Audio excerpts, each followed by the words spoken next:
Hello friends, मैं आपका एक बार फिर से स्वागत करता हूं हमारे YouTube channel Prince education Jaipur में। और दोस्तों, हम देख रहे थे प्रधानमंत्री व मंत्रिपरिषद। तो दोस्तों, ये एक ऐसा टॉपिक है प्रधानमंत्री व मंत्रिपरिषद जिसमें से एग्जाम में बहुत सारे क्वेश्चन आते हैं। तो दोस्तों, इसी के बारे में हम डिस्कस कर रहे थे और कुछ महत्वपूर्ण अनुच्छेद हमने देखे थे। और आज हम देखते हैं आगे अनुच्छेद 77। दोस्तों, इसी कड़ी में अगला अनुच्छेद देखते हैं हम, अनुच्छेद 77, अनुच्छेद 77। दोस्तों, अनुच्छेद 77 में बताता है कि जो भारत सरकार के जो कार्य हैं वो किसके नाम से होंगे? वो राष्ट्रपति के नाम से होंगे। जो भारत सरकार के कार्य हैं, भारत सरकार या संघ सरकार,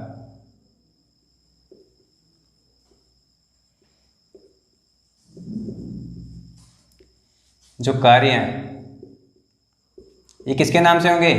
ये होंगे राष्ट्रपति के नाम से।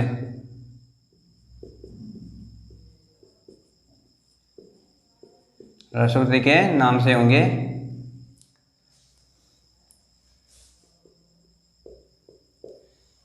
ये चीज हमें बताता है अनुच्छेद 77।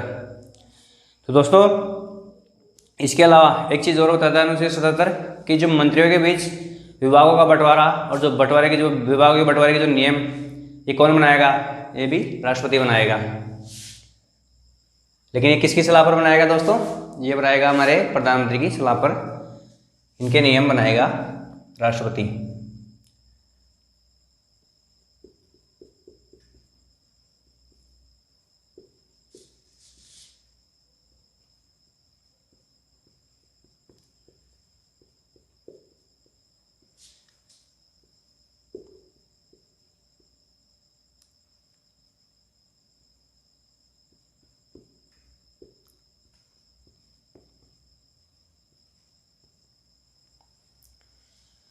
मंत्रियों के बीच विभागों का बंटवारा व उनके नियम कौन बनाएगा? राष्ट्रपति बनाएगा दोस्तों। और इसी कड़ी में अगला अनुच्छेद आता है हमारा अनुच्छेद 78। तो दोस्तों, इसमें क्या बताया गया है? इसमें बताया गया है कि जो मंत्री होते हैं वो क्या कर सकते हैं? जो संसद के दोनों सदन होते हैं, राज्यसभा व लोकसभा, उच्च सदन व निम्न सदन, उनमें क्या कर सकते हैं? भाग ले सकते हैं। उनकी बैठकों में भाग ले सकते हैं और इसके अलावा उनको सदन को संबोधित भी कर सकते हैं। तो ये चीज़ बताता है हमें अनुच्छेद 78।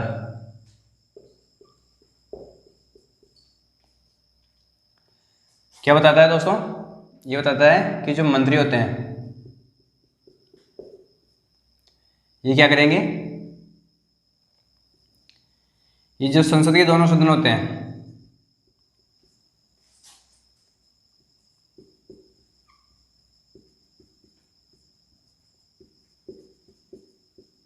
संसद के दोनों सदनों की बैठकों में भाग ले सकते हैं।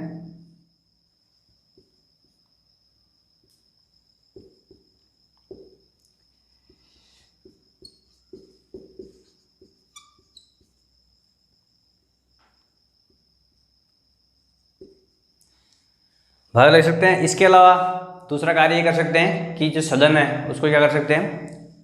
संबोधित, ये मंत्री संबोधित कर सकते हैं।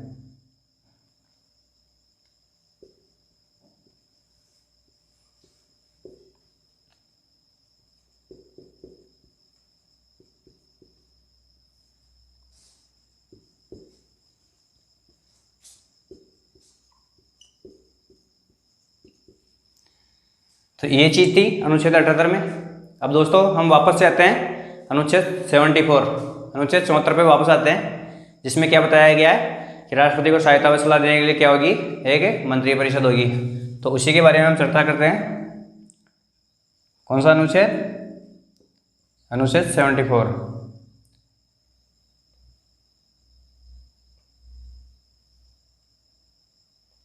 तो अनुच्छेद 74 के बारे में हम चर्चा करते हैं। तो ये बताता है कि जो मंत्रिपरिषद है,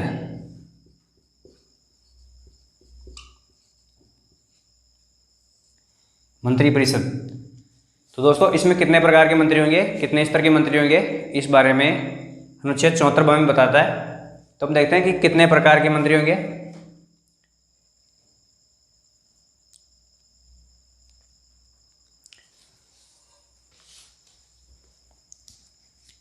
प्रकार कितने होंगे दोस्तों? 3 प्रकार। और स्तर कितना होगा? 4 स्तर के मंत्री होंगे दोस्तों।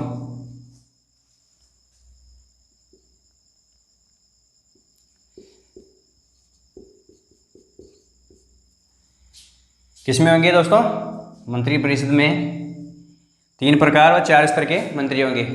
तो दोस्तों आप पूछोगे कि 3 स्तर और 4 प्रकार क्या है? तो दोस्तों हम आगे समझते हैं कि 3 स्तर और 4 प्रकार क्या है। इसे में हम देखते हैं कि एक तो पहला प्रकार तो होता है कौन सा? कैबिनेट मंत्री।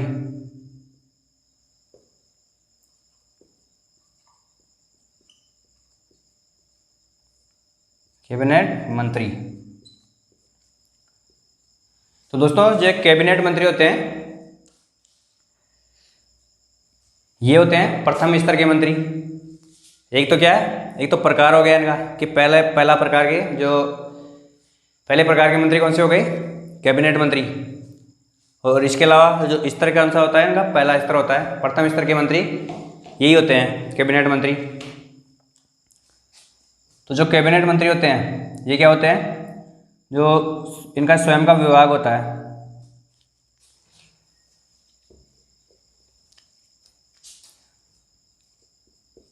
जो भी इन्हें विभाग आवंटित होता है उसके क्या होते हैं? विभाग के क्या होते हैं? प्रधान होते हैं। और दूसरा क्या है इनका? ये क्या होते हैं? इनका उत्तरदायित्व स्वयं का होता है।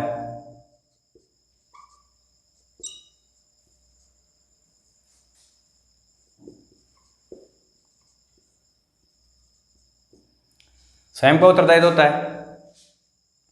तो इसके अलावा दोस्तों इनका उत्तरदायित्व स्वयं का होता है इसके साथ ये क्या करते हैं? सारे निर्णय भी स्वयं लेते हैं। विभाग से या मंत्रालय से संबंधित जो निर्णय होते हैं ये कौन करता है? ये स्वयं ही लेते हैं। और ये कौन से मंत्री होते हैं दोस्तों? ये होते हैं कैबिनेट मंत्री। जो इनका विभाग होता है उसके प्रधान होते हैं और इनका उत्तरदायित्व भी स्वयं करता है। सभी निर्णय कौन करता है? स्वयं लेते हैं। और इसके अलावा ये होते हैं मंत्रिमंडल के सदस्य।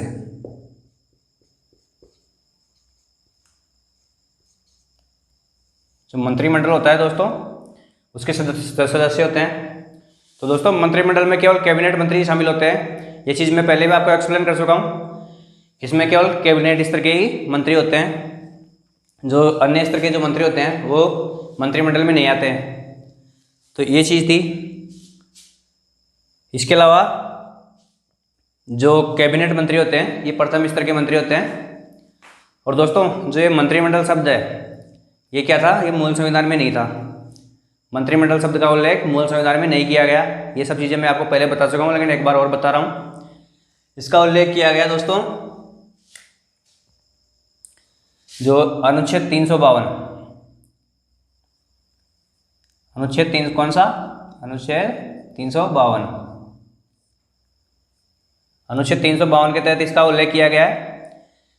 और कब किया गया है दोस्तों? क्योंकि मूल संविधान में तो था नहीं है। जो मंत्रिमंडल शब्द है ये क्या था? ये जो मूल संविधान है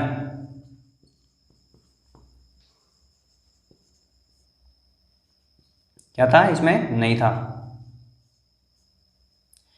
तो दोस्तों फिर इसको कब शामिल किया गया? दोस्तों जो मूल संविधान में अगर मंत्रिमंडल शब्द नहीं था तो इसको कब इस संविधान में शामिल किया गया या फिर संविधान में है या नहीं है? तो दोस्तों इसको शामिल किया गया अनुच्छेद 352 के तहत। जो 44वां संविधान संशोधन हुआ, कौन सा? जो 44वां संविधान संशोधन था ये दोस्तों हुआ था 1978 में। जो 44वां संविधान संशोधन है दोस्तों ये कब हुआ? ये हुआ था 1978। ये लागू हुआ था 1979 में। उस समय के जो प्रधानमंत्री थे वो थे मोरारजी देसाई। ये चीज़ सारी चीज़ें मैं पहले एक्सप्लेन कर चुका हूँ, लेकिन एक बार और कर रहा हूँ ताकि आपको एक स्थायी तौर पे याद हो जाए। तो मूल संविधान में क्या नहीं था, मंत्रिमंडल शब्द का उल्लेख नहीं था, बाद में किया गया। और जो कैबिनेट है, इस तरह के मंत्री होते हैं, ये मंत्रिमंडल के सदस्य होते हैं। तो दोस्तों एक बार स्क्रीनशॉट ले लीजिए आप, फिर हम आगे देखते हैं अलग अलग स्तर के मंत्रियों के बारे में। हाँ तो दोस्तों आपने स्क्रीनशॉट ले लिया और हम पढ़ रहे थे कि 4 स्तर और 3 प्रकार के मंत्री होते हैं। तो दोस्तों एक क्वेश्चन पूछना चाहता हूँ आपसे कि जो कैबिनेट, जो हमारा मंत्रिमंडल होता है, इसमें कौन कौन शामिल होता है।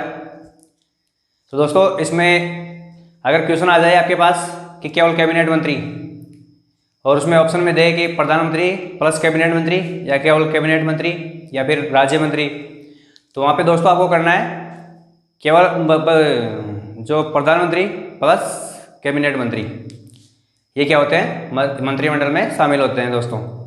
तो अब देखते हैं हम अगला प्रकार मंत्रियों का। तो दोस्तों अगले प्रकार में आता है राज्य मंत्री। राज्य मंत्री स्वतंत्र प्रभार। तो दोस्तों 2 प्रकार के राज्य मंत्री होते हैं, 2 स्तर के राज्य मंत्री होते हैं। तो इनमें जो राज्य मंत्री स्वतंत्र प्रभार होते हैं दोस्तों, इनके पास क्या होता है, इनके पास खुद का मंत्रालय होता है और इसके क्या होते हैं, खुद प्रधान होते हैं। जो भी विभाग होता है इनके पास, उसके खुद प्रधान होते हैं, स्वतंत्र निर्णय लेते हैं और उत्तरदायित्व भी इन्हीं का होता है। लेकिन जो ये दूसरे स्तर के मंत्री होते हैं और ये क्या होते हैं, तीसरे स्तर के होते, तो ये भी राज्य मंत्री है, लेकिन क्या होता है, ये स्वतंत्र प्रभार वाले नहीं होते हैं। ये क्या होते हैं, जो कैबिनेट मंत्री होते हैं।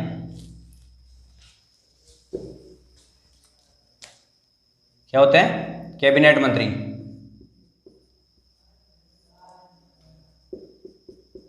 जो कैबिनेट मंत्री होते हैं इनके अधीन होते हैं।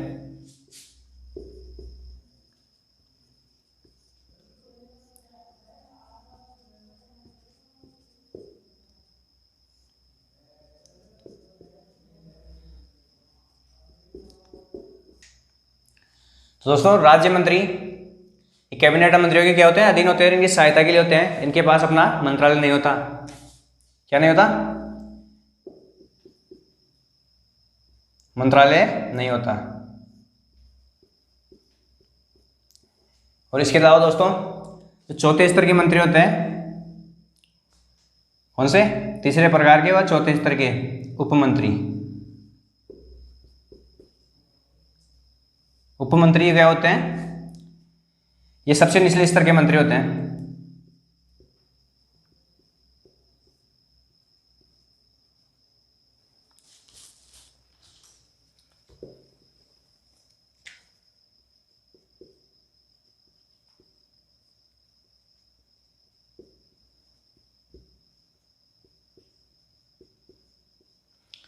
उपमंत्री सबसे निचले स्तर के मंत्री होते हैं दोस्तों।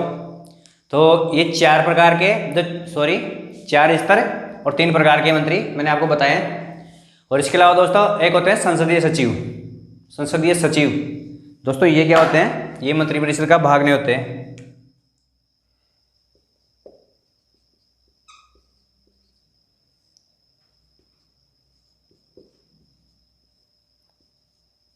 संसदीय सचिव दोस्तों ये क्या नहीं होते, ये मंत्रिपरिषद का भाग नहीं होते।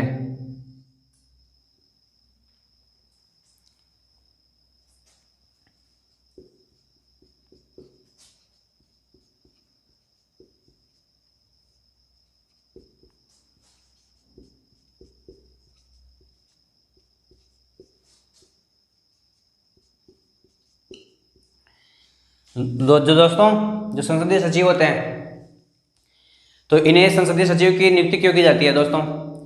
तो दोस्तों मैं आपको बताना चाहता हूँ कि जब क्या होता है, जब गठबंधन की सरकारें होती हैं तो आमतौर पे जो सारे दल होते हैं वो सभी अपना मंत्री बनाना चाहते हैं, लेकिन सारे लोगों को तो मंत्री बनाना संभव नहीं होता है। इसीलिए क्या किया जाता है, कुछ लोगों को संसदीय सचिव बना दिया जाता है।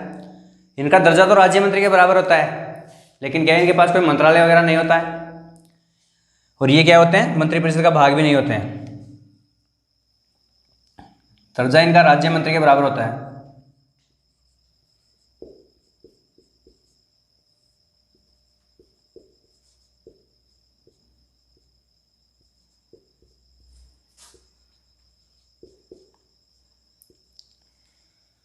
और ये क्या करते हैं,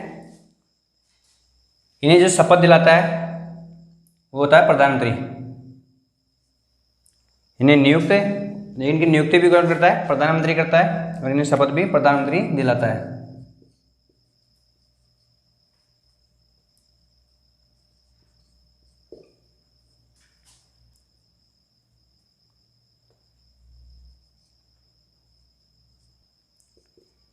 नियुक्ति और शपथ कौन दिलाता है इनको, प्रधानमंत्री।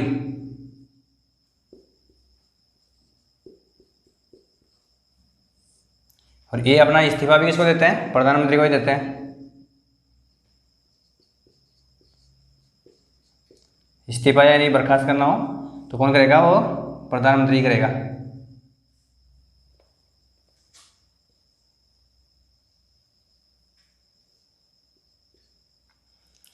इस्तीफा भी प्रधानमंत्री को ही सौंपते हैं। तो ये कहानी थी दोस्तों मंत्रियों की, कि मंत्रिपरिषद में कितने प्रकार और कितने स्तर के मंत्री होते हैं। ये चीजें थी मंत्रिपरिषद में। तो दोस्तों एक बार आप स्क्रीनशॉट ले लीजिए, फिर हम आगे देखते हैं। तो दोस्तों हमने पढ़ लिया सारे मंत्रियों के बारे में और संसदीय सचिव के बारे में। तो दोस्तों संसदीय सचिव, इनके बारे में कुछ एक दो चीज़ें और रह गई, वो बता देता हूँ मैं आपको कि ये क्या है, इनकी संख्या निर्धारित नहीं है। एक तो यानी क्या है, इनकी संख्या निर्धारित नहीं है।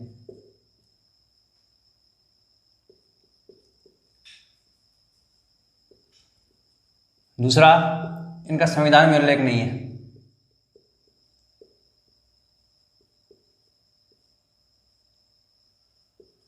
संविधान में क्या है, उल्लेख नहीं है इनका। तो ये कुछ चीजें थी संसदीय सचिव के बारे में। अब दोस्तों अब हम देखते हैं हमारे कुछ महत्वपूर्ण प्रधानमंत्री, हमारे जो प्रधानमंत्री हैं उनके बारे में देखते हैं कि कौन कौन कब कब प्रधानमंत्री रहे।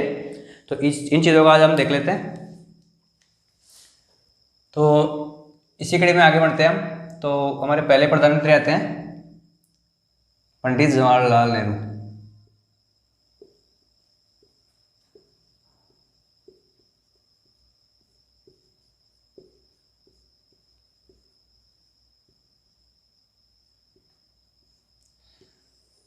ये भारत के क्या थे, पहले प्रधानमंत्री थे, जिन्हें बच्चे चाचा नेहरू के नाम से भी जानते हैं।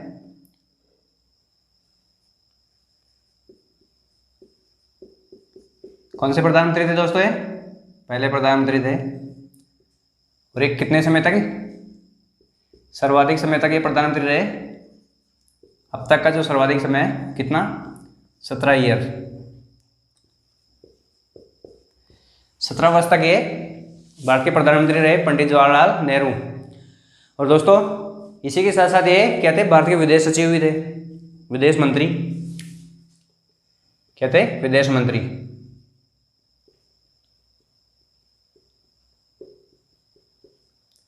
ये भारत के विदेश मंत्री भी थे, प्रथम विदेश मंत्री।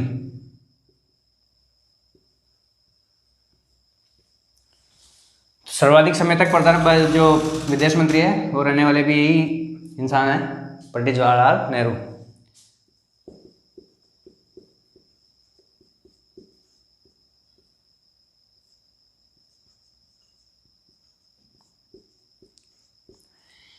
इसके अलावा दोस्तों इन्होंने पंचशील व गुटनिरपेक्षता का सिद्धांत भी दिया, जो कि बहुत फेमस सिद्धांत है। पंचशील का सिद्धांत भारत और चीन, उनके मध्य पंचशील के सिद्धांतों पर क्या होता, समझौता भी होता। और गुटनिरपेक्षता, ये दो चीजें दी, किसने दी थी, पंडित जवाहरलाल नेहरू ने दी थी, पंचशील व गुटनिरपेक्षता का सिद्धांत।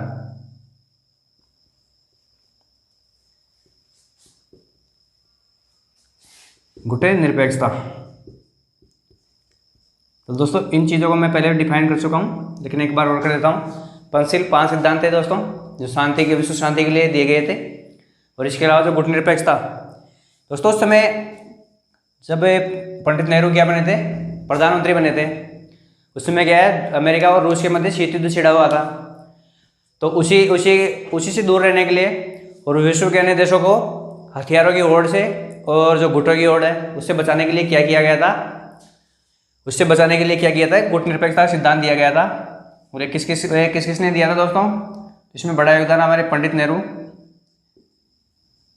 जी का। दूसरा से थे सुकर्णो, इंडोनेशिया के जो प्रधानमंत्री थे सुकर्णो। और इसके अलावा जो नासिर, मिस्र के प्रधानमंत्री, और घाना के प्रधानमंत्री कौन थे? एनक्रेपा।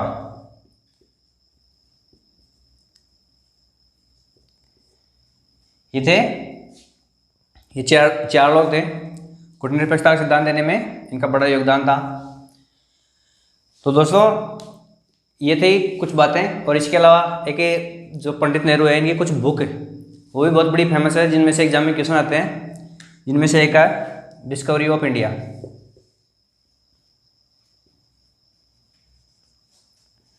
डिस्कवरी ऑफ इंडिया, भारत एक खोज। इसके बारे में एग्जाम में सीधा सीधा क्वेश्चन पूछ लिया जाता है। इसके अलावा भी बहुत सारी बुक्स हैं जिनके बारे में क्वेश्चन आते हैं। और इसके अलावा दोस्तों इसके अलावा जो हमारी जो सार्वजनिक उद्यम है, सार्वजनिक उद्यमी जिनमें हमारी जो नदी घाटी परियोजना है, उनको क्या पंडित नेहरू ने क्या कहा था? पंडित नेहरू ने कहा था कि ये क्या है, आधुनिक भारत का मंदिर है।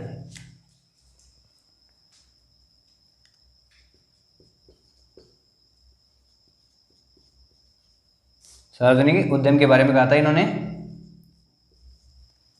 कि ये क्या है, आधुनिक भारत का मंदिर है।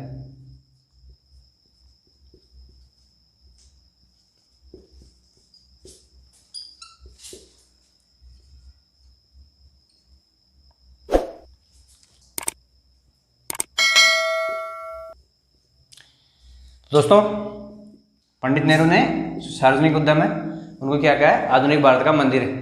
तो दोस्तों ये भी सीधा सीधा एग्जाम में पूछ लिया जाता है। और जो सेकंड ग्रेड जो एसएस का एग्जाम था, एसएसटी का, उसमें सीधा आया हुआ क्वेश्चन है, सोशल साइंस वाला एग्जाम था। तो दोस्तों ये थी चीज़ें पंडित नेहरू के बारे में। इसके अलावा जो IIT IIM आज हम देखते हैं क्या, जो IIT होते हैं, IIM, जो AIIM, इनके गठन में भी दोस्तों, इनकी स्थापना में भी पंडित नेहरू का बहुत बड़ा योगदान है दोस्तों। तो ये कुछ चीज़ें थी। और इसके अलावा दोस्तों कुछ चीज़ों को लेकर पंडित नेहरू की आलोचना भी की जाती है, जिनमें हम देखते हैं कि पहले ही आलोचना कश्मीर मुद्दे को लेकर की जाती है। क्या था, जब हमारा देश आज़ाद हुआ था 15 अगस्त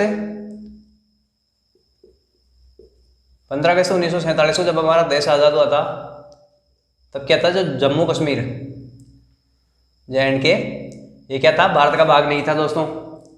ये चीज़ आपको पता है कि उस समय वहाँ पे हरी सिंह का शासन था, तो उन्होंने भारत और पाकिस्तान दोनों में मिलने से इनकार कर दिया था।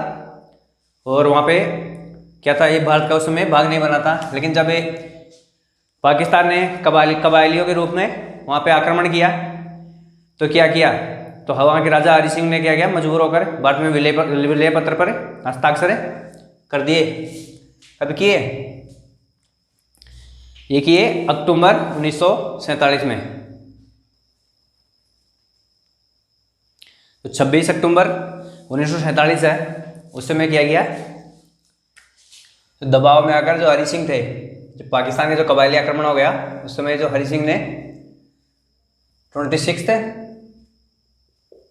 अक्टूबर 1947 इसको क्या किया, विलय पत्र पर हस्ताक्षर कर दिया। इसी दिन को हम क्या मनाते हैं, विलय दिवस के रूप में।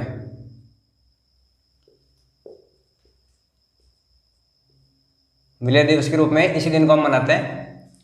तो इस मुद्दे पर जो हमारे प्रधानमंत्री थे पंडित जवाहरलाल नेहरू, उनकी आलोचना ये की जाती है कि उस दौरान जो पाकिस्तान से युद्ध चल रहा था, तो उसी दौरान जब भारतीय सेना बढ़त पर थी, और जो वर्तमान जो POK पाकिस्तान का हिस्सा है वर्तमान में, पाक ऑक्यूपाइड कश्मीर, उससे भी आगे निकल चुकी थी हमारी सेना। तो उस समय क्या किया, जो पंडित नेहरू थे वो क्या किया, उन्होंने 1 जनवरी 1948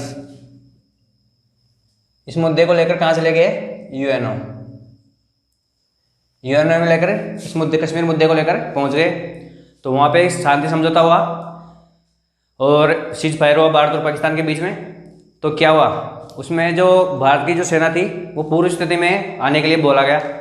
तो जो वर्तमान पाकिस्तान का है, जो पाकिस्तान के पास जो कश्मीर का हिस्सा है, उस हिस्से तक भारतीय सेना को वापस बुला लिया गया।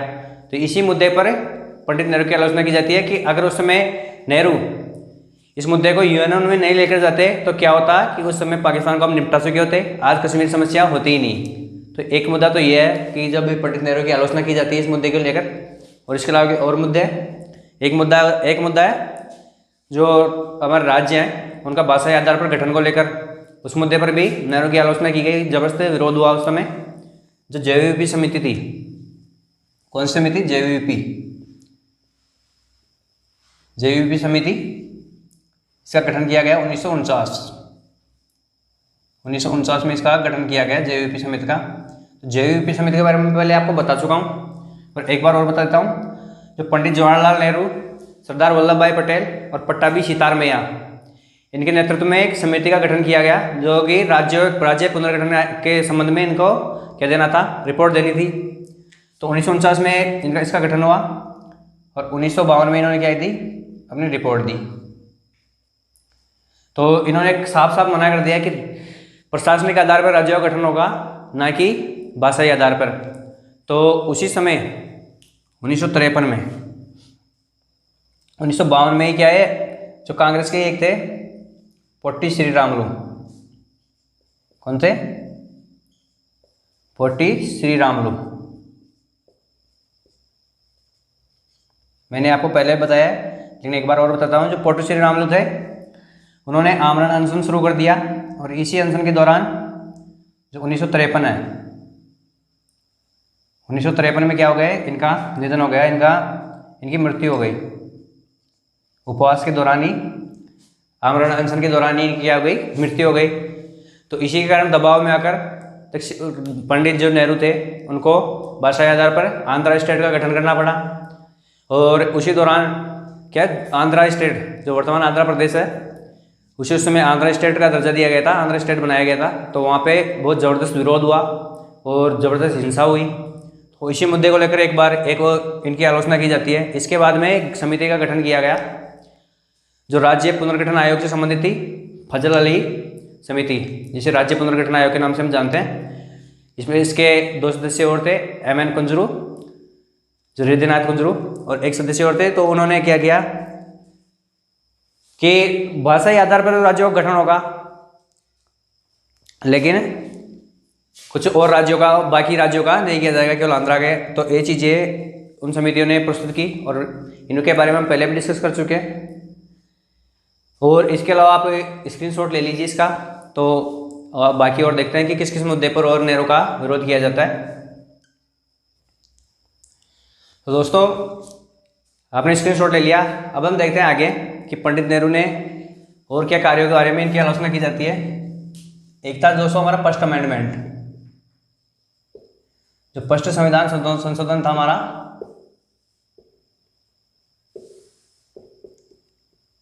फर्स्ट अमेंडमेंट, इसके बारे में भी इनकी आलोचना की जाती है। ये कब किया गया था? 1951 में, 1951 में किया गया था। दोस्तों 1950 में एक चीज़ हुई, सन 1950 में जो एक वाद आया, क्या? चंपाकम दोराइजन,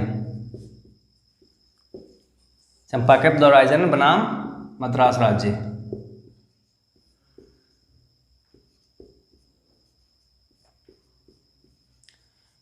जो वर्तमान तमिलनाडु है दोस्तों, ये उस समय का क्या था? मद्रास था। तो एक वाद आया कि उस समय जो वहाँ की सरकार थी उसने क्या किया, जातिगत आरक्षण को लेकर एक बिल पास किया। तो उसको क्या किया, मद्रास हाईकोर्ट ने अवैध ठहरा दिया, सांप्रदायिक आधार में बताकर उसको अवैध ठहरा दिया कि इस आधार पर आप आरक्षण नहीं दे सकते। तो उसी को बदलते हुए जो पंडित नेहरू थे उन्होंने फर्स्ट अमेंडमेंट किया 1951 में, और उसमें क्या किया, जो हमारे जो संविधान का आर्टिकल 15 है, आर्टिकल जो 15 है,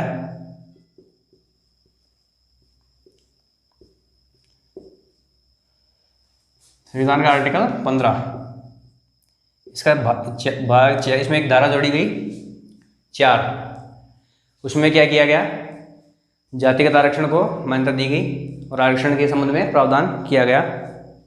तो इसी मुद्दे को लेकर भी इनकी आलोचना की जाती है। और इसके अलावा दोस्तों एक दो काम हो रहे हैं इनके टाइम पे।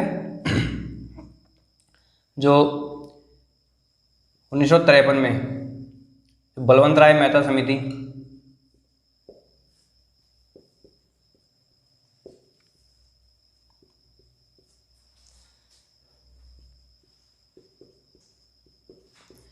जो बलवंत राय थे, बलवंत राय मेहता जो गुजरात के मुख्यमंत्री भी रह चुके हैं, इनके नेतृत्व में एक समिति का गठन किया गया था। तो उस समिति ने अपनी रिपोर्ट दी थी जो सामुदायिक विकास कार्यक्रमों के बारे में। तो उसी को आधार बनाते हुए 1959 में राजस्थान के नागौर जिले के बगदरी गांव से क्या किया गया, पंचायती राज का गठन किया गया पंडित नेहरू के द्वारा। क्या किया गया, नागौर जिले के जो नागौर था,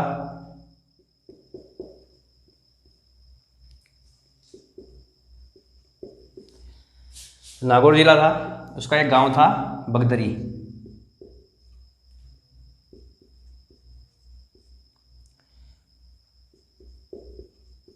दोस्तों नागौर है राजस्थान में, जो बगदरी गांव है वहां से क्या किया गया, पंचायती राज की शुरुआत की गई।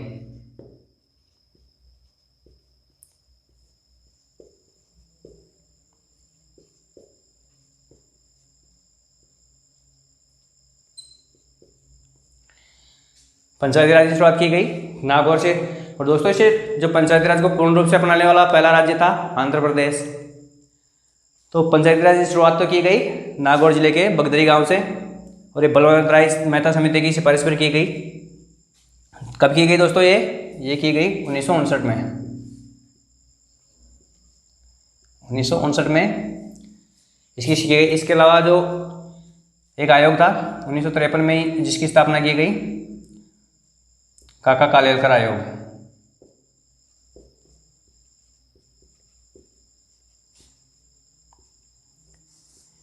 इसकी भी स्थापना पंडित नेहरू के टाइम में की गई।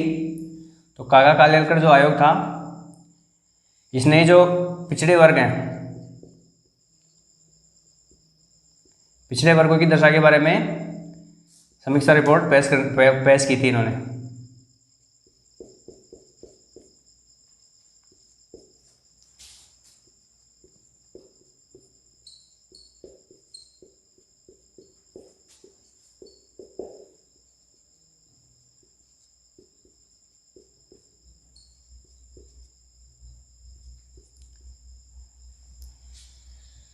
तो इसके अलावा दोस्तों एक चीज़ और है, जो 1947 से लेकर 1961 तक जो वर्तमान गोवा, जो भारत का एक राज्य है आज दोस्तों, ये क्या था, ये भारत का अंग ही नहीं था। 1961 तक ये भारत का अंग ही नहीं था, जबकि भारत की मुख्य भूमि था। तो इसको क्या किया गया 1961 में, ये दोस्तों इतना लंबा पीरियड था 1947 से लेकर 1961 तक का। उसमें प्रधानमंत्री थे पंडित जवाहरलाल नेहरू।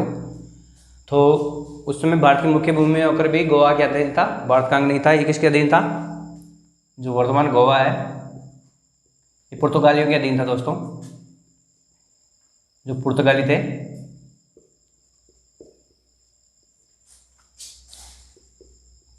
इनके कहते हैं अधीन था। तो इसको 1961 में ही जो एक ऑपरेशन चलाया गया जिसे जानते हैं हम ऑपरेशन विजय के नाम से। कौन सा ऑपरेशन, ऑपरेशन विजय।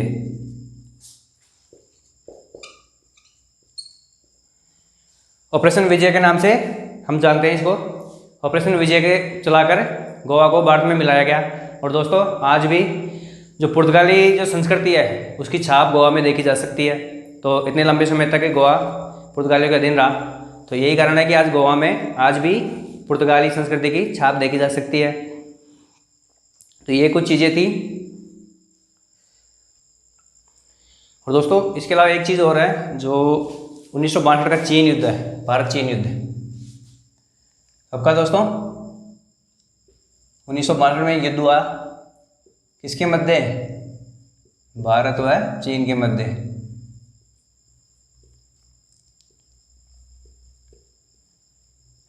दोस्तों इससे पहले जो हमारे पंडित नेहरू थे वो ये मानते थे कि भारत और चीन के लोग क्या है? भाई भाई हैं। तो हिंदी चीनी भाई भाई का नारा दिया गया पंडित नेहरू के द्वारा। तो दोस्तों पंडित नेहरू इतने आश्वस्त थे कि चीन भारत पर कभी आक्रमण नहीं करेगा, जबकि सीमा पर लगातार तनाव चल रहा था और चीन अपनी सेना सीमा पर बढ़ाया जा रहा था। तो वहाँ पे अनुपात था 1/6 का, मतलब भारत के 10,000 सैनिक और चीन के 60,000 सैनिक। इतना बड़ा अनुपात था, बहुत बड़ा अंतर हो चुका था। भारतीय सेना से लगातार इनपुट मिल रहे थे, खुफिया इनपुट, लेकिन फिर भी पंडित नेहरू को इतना विश्वास था कि नहीं, वहाँ पे आक्रमण नहीं हो सकता। तो इसी मुद्दे को लेकर भी पंडित नेहरू की आलोचना की जाती है, क्योंकि चीन ने फिर आक्रमण कर दिया और भारत को एक करारी हार झेलनी पड़ी 1962 के भारत चीन युद्ध में। और इनको इतना भयंकर सदमा लगा क्योंकि ये बर्दाश्त ही नहीं कर पाए कि चीन ने भारत पर आक्रमण कर दिया, इनका विश्वास ही नहीं हो पाया। और दोस्तों इसी कड़ी में आगे चलकर 27 मई 1964